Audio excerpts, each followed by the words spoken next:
Hi everyone, here we have these sink garbage disposal lemon drops. These are going to be excellent for breaking down oils and grease that are trapped inside your garbage disposal. So let's go ahead and check them out.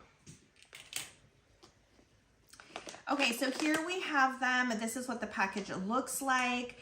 These are going to be vibrant, refreshing. Again, they break down the grease and the oil inside of your garbage disposal. Let's go ahead and open these up. So these are definitely a repeat order for me because I love that they are long lasting. So it leaves it very fresh for a very long time. Not only does it freshen up, but it deodorizes. This is what they look like. They're septic compatible.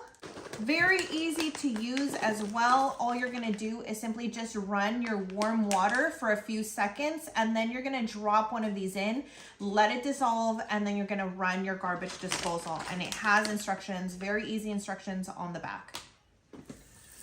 So as the instructions say here, we're gonna first turn it on to hot water on a low flow, which I do have a low flow.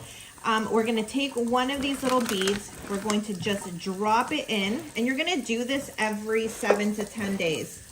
Okay, let's drop it in there. Now I'm gonna turn on the garbage disposal for about 15 to 30 seconds. Absolutely love it. Enjoy.